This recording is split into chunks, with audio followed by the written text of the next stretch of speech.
오늘은 베드로후서 2장 9절에서 마지막 22절까지 말씀을 보겠습니다. 주께서 경건한 자는 시험에서 건지실 줄 아시고 불의한 자는 형벌 아래에 두어 심판날까지 지키시며 특별히 육체를 따라 더러운 종욕 가운데서 행하며 주관하는 일을 멸시하는 자들에게는 형벌할 줄 아시느니라. 이들은 당돌하고 자긍하며 떨지 않고 영광 있는 자들을 비방하거니와 더 큰 힘과 능력을 가진 천사들도 주 앞에서 그들을 거슬러 비방하는 고발을 하지 아니하느니라.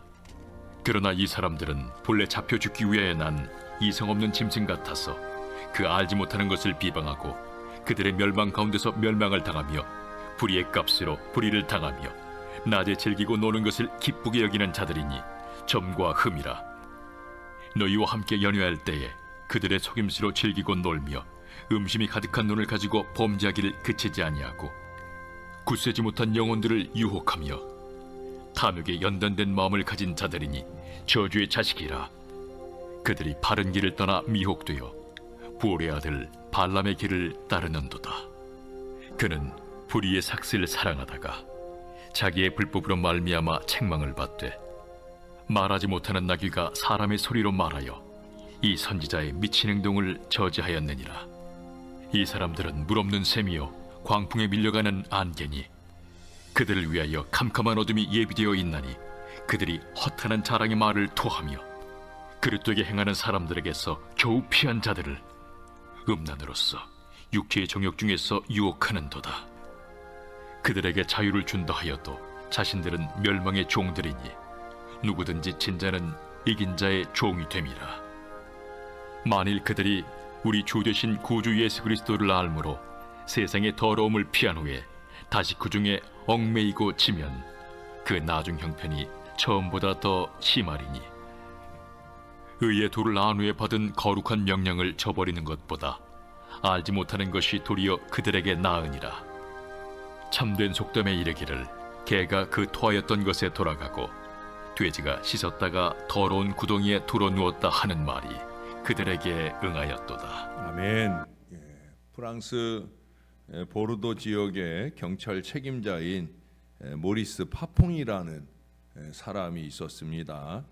이 파퐁은 나치의 프랑스 지배가 끝난 뒤에도 샤를 드골 대통령 밑에서 파리 경찰국장을 지냈고 지스카르 데스탱 대통령 시절에는 예산장관을 역임하는 등 그야말로 탄탄대로를 달려왔던 그런 사람입니다. 그런 그가 정의의 심판을 받게 된 것은 1981년 한 신문에 의해서 그가 주도적으로 2차 대전 당시에 유대인들을 아우슈비츠 수용소에 보냈던 그 서류들이 공개되면서부터입니다. 그는 모든 공직을 사퇴하고 조용히 살기를 원했습니다. 하지만 유대인 희생자 가족과 단체들의 고발을 따라 1983년에 정식으로 기소가 되어서 징역 20년을 선고받고 그는 그렇게 노후를 감옥에서 쓸쓸히 최후를 맞게 되는 불행한 인생이 되고 맙니다. 제2차 세계대전 중에 반인륜적 범죄로 프랑스 전직 관리가 법정에 서고 판결을 받은 것은 이 파퐁이 처음이었습니다. 물론 악인들 중에는 당대의 재앙을 받아 죗값을 치르는 사람도 있지만 죽을 때까지 형통하고 잘 사는 그런 사람도 있지요. 그러나 이 세상에서의 삶이 끝나는 날 그가 평생 누렸던 것들은 더 이상 아무런 도움이 되지 못하고 빈손으로 죽음을 맞게 됩니다. 제가 이 설교 원고를 정리할 때 이 보르도 지역을 설명을 하면서 그 앞에 제가 말하지 않은 그래서 줄을 쳐놓은 그런 내용이 있어요. 그게 뭐냐면 황의조 선수가 선수 생활을 했던이라는 말이에요. 지금은 이 말을 쓰고 싶지 않은 부끄러운 일을 이 황의조 선수가 했잖아요. 아무도 모를 거라고 생각하고 행한 그 일이 법정에 서게 되고 기소와 판결을 받게 되면서 비록 집행유예는 받았지만 그는 그 죄로 인해서 이제 거의 선수 생활이 끊어진 인생을 그는 살게 되었어요. 감추어진 죄가 드러나지 않을 때가 없어요. 이 땅에 살고 있는 동안에 드러나는 건 그래도 다행일 수 있어요. 왜? 이 땅의 생애가 끝나는 날 더 오랜 세월을 살아야 될 제2의 죽음 이후의 생애 동안에 우리가 받을 그 죽음 이후에 하나님의 심판이 기다리고 있다라는 사실은 더 중요한 거죠. 그때 악의 실체는 반드시 드러나게 됩니다. 아무도 모르게 어둠 가운데 행했던 일들은 다 드러나게 되어진다는 거예요. 그러므로 역사 속에서 우리의 삶을 주관하시는 공의로우신 우리 하나님을 두려워해야 합니다. 눈을 들어 주님을 바라보는 그 신앙 인생을 제대로 잘 살아낼 수 있어야 된다는 거예요. 늘 하나님의 시선이 우리를 향하고 있다 하는 이 단순하고도 투명한 진리 앞에서 우리는 두려워할 줄 아는 지혜와 슬기를 가져야 합니다. 왜? 우리는 하나님을 신앙하니까. 어디든지 계시고 다 듣고 계시고 다 보고 계시는 그 하나님을 신앙하며 살고 있으니까 코람데오 신앙이라는 게 다른 거 아니거든요. 그 하나님이 보실 때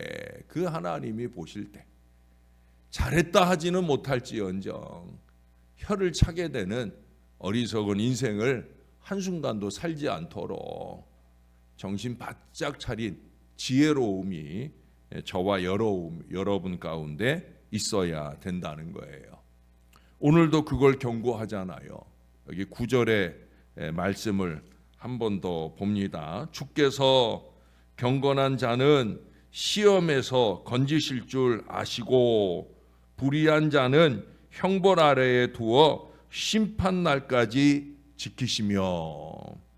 여러분, 우리가 어제 말씀 속에서 경건하지 아니한 자들을 반복해서 적어 놓은 걸 보았잖아요.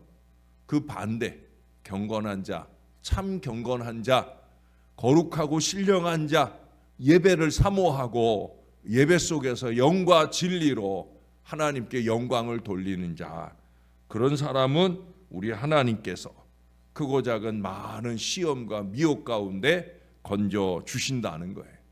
그러나 안타깝게도 불의한 자는, 경건하지 아니한 자는, 의로운 심령을 자꾸 미혹하는 불법한 행실을 보이는 자는 우리 하나님께서 심판날까지 반드시 지켜두셨다가 그 심판을 쏟아 부으신다는 거예요. 여기 10절 이하에서는 그 심판받을 불법한 자들이 어떤 사람들인지를 여러 가지로 말씀을 합니다. 10절에서는 특별히 육체를 따라 더러운 정욕 가운데서 행하며 주관하는 일을 멸시하는 자들에게는 형벌할 줄 아시느니라. 이들은 당돌하고 자긍하며 떨지 않고 영광 있는 자들을 비방하거니와. 12절에서는 그러나 이 사람들은 본래 잡혀 죽기 위하여 난 이성 없는 짐승 같아서 그 알지 못하는 것을 비방하고 그들의 멸망 가운데서 멸망을 당하여. 13절 14절에서도 마찬가지 얘기들을 하고요. 15절에서는 특별히 발람을 예로 들어 그 불의의 싹을 사랑하다가 불법으로 이어짐을 말씀하고 있어요. 그래서 16절에서는 이를 미친 행동이라고 그렇게 치부해 버립니다. 17절에서는 뭐라 그래요? 이 사람들은 물 없는 샘이요 광풍에 밀려가는 안개니 그들을 위하여 캄캄한 어둠이 예비되어 있다고 그렇게 말씀하고 있어요. 22절에는 속담을 하나 언급을 하지요. 개가 그 토하였던 것에 돌아가고 돼지가 씻었다가 더러운 구덩이에 도로 누웠다 하는 말이 그들에게 응하였도다. 여러분, 저와 여러분이 신앙하는 사람으로서 다시 이와 같은 불법한 어리석음으로 심판받을 어리석은 일들이 우리의 말과 행동 속에 나타난다고 하면 이 22절의 속담하고 똑같은 인생을 살게 되는 거예요. 저도 여러분도 정신을 바짝 차려야 된다는 거예요. 하나님을 무시하고 불순종하며 사는 것은 아주 위험한 일이에요. 왜 그렇습니까? 끝이 있기 때문입니다. 끝이 오면 하나님의 평가가 내려지기 때문입니다. 우리는 1년을 살아도, 한 달을 살아도, 한 주를 살아도, 하루를 살아도, 제가 원래 원고를 쓸 때는 하루부터 시작해서 1년으로 갔는데, 제가 이 설교를 다시 준비하는 어제 오늘 이 설교를 여러 번 읽으면서 바꿔서 말해야 되겠다 하는 생각을 했어요.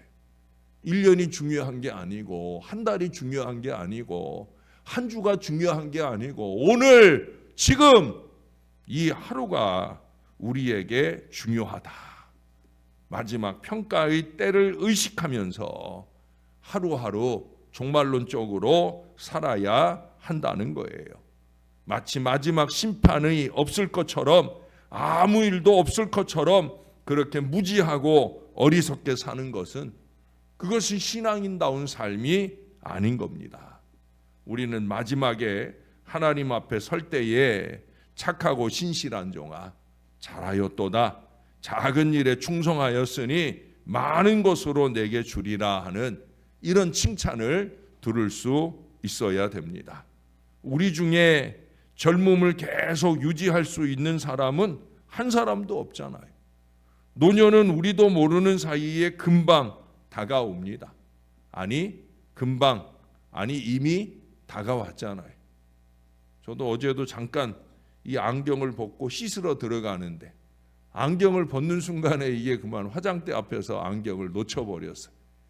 그래갖고 안경이 밑에가 다 깨져가지고, 지금 이게 옛날에 쓰던 안경을 제가 오늘 쓰고 나왔어요. 어제 이제 그걸 다시 또 해야 되니까. 이게 다 초점 렌즈라 알도 비싸. 그런 게 떨어지는 순간에 벌써 가슴이 철렁하더라고요. 이제는 나이가 들어서, 죄송해요 우리 어르신들께는, 안 해도 되는 실수들이 저도 모르게 자꾸 나오는 것 같아요. 이미 나이가 들어버린 거죠. 그러므로 이제는 뭘 생각해야 돼요? 마지막 순간도 곧 오겠구나. 그 순간이 오기 전에 마지막 평가의 주인과 시간과 장소를 생각하면서 우리 자신을 좀 살펴봐야 되는 거예요.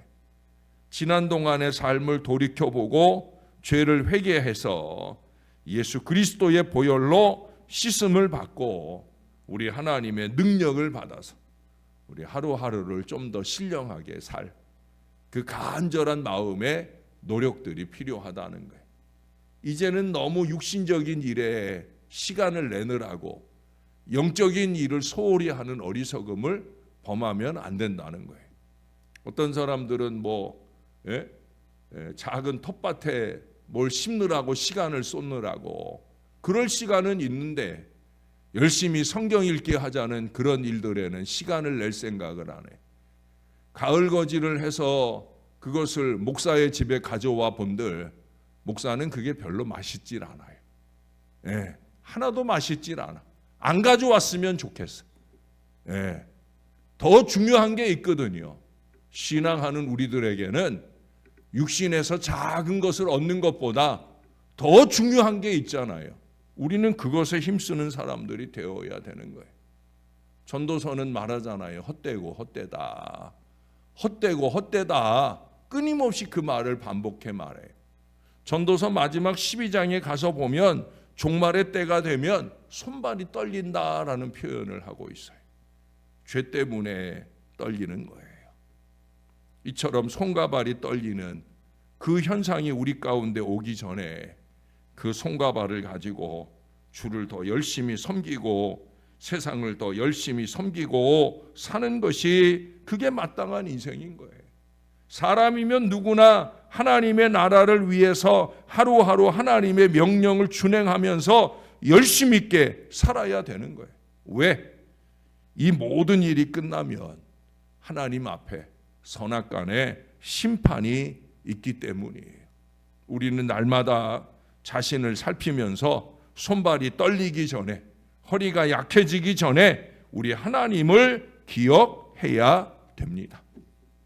아직 잘 씹어서 먹고 잘 소화해서 건강한 힘이 남아 있을 때, 그때에 여호와를 기억하고 경외하고 그분의 말씀을 지키고 조금이라도 더 섬기고 나누며 그분 앞에서 온전하게 살려는 부단한 노력이 날마다 있어야 되는 거예요.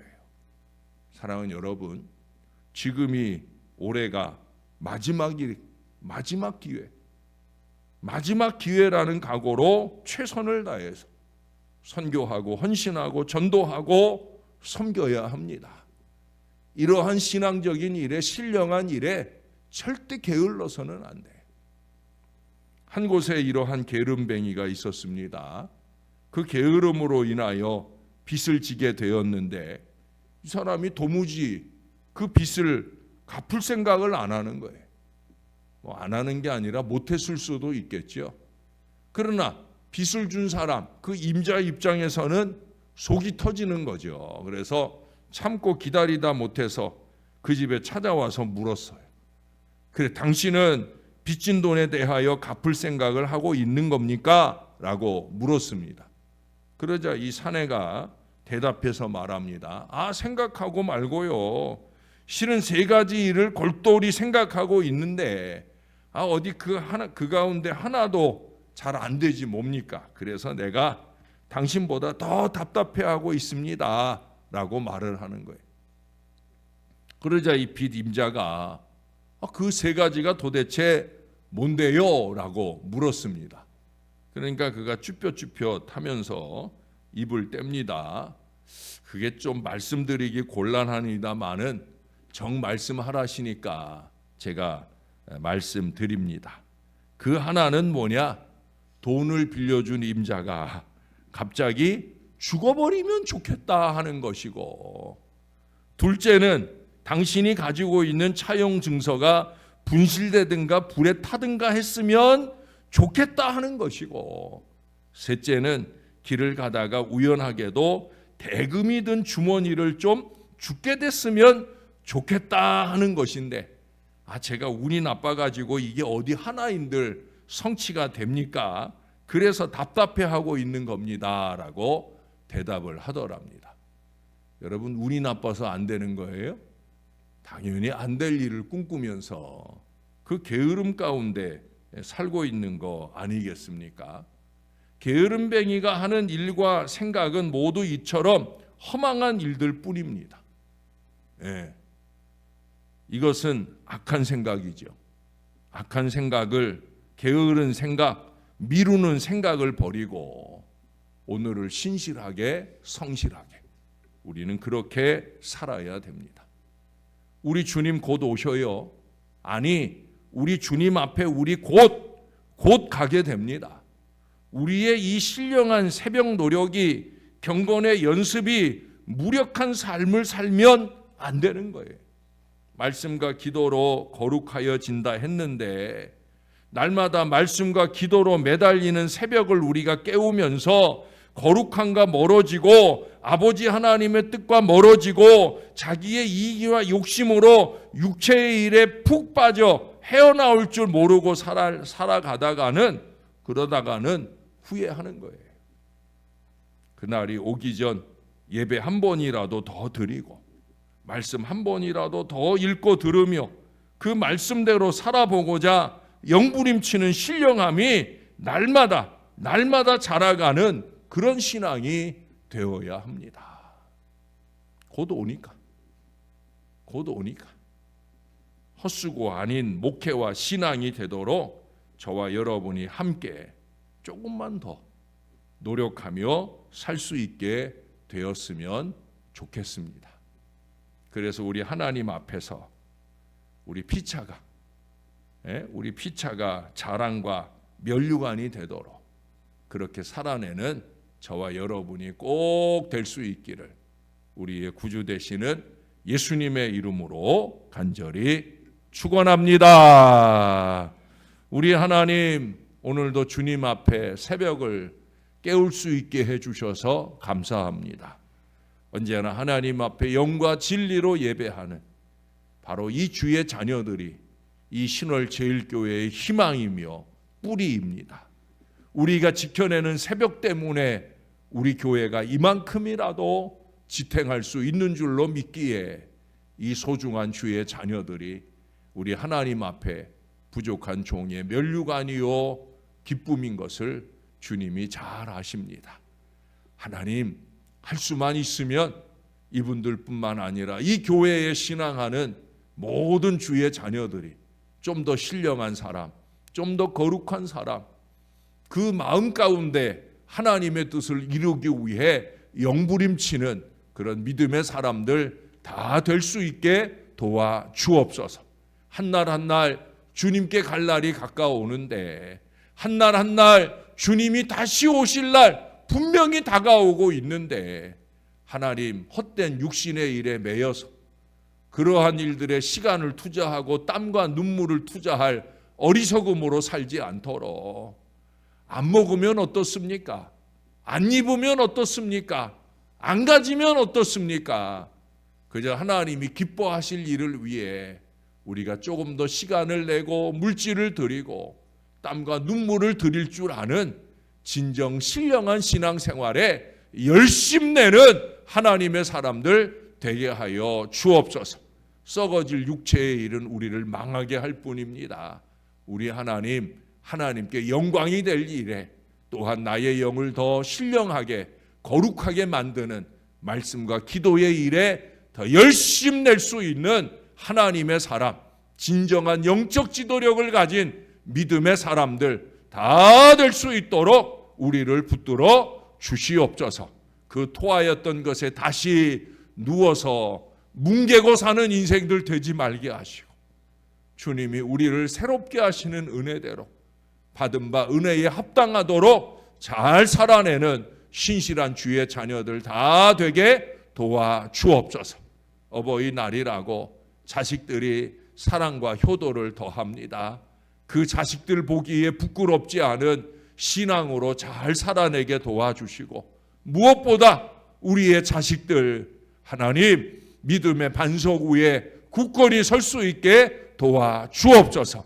예수 잘 믿게 하시고 믿음의 배우자들도 잘 만나게 하시고 아름다운 가정 잘 이루며 생명의 결실도 거두며 그렇게 은혜 역사를 주 앞에 누리며 사는 복된 자손들 다 되도록 은혜 더하여 주옵소서. 3월에도 6월에도 9월에도 12월에도 생명의 결실이 이 땅에 이루어질 예정으로 태중의 아이들이 잘 자라고 있습니다. 건강하게 잘 자라서 세상에 잘 태어날 수 있도록 우리 하나님이 눈동자처럼 산모와 아기들을 꼭 돌봐 주시옵소서. 우리 하나님의 은혜에 늘 감사합니다. 예수님 이름으로 기도합니다. 아멘.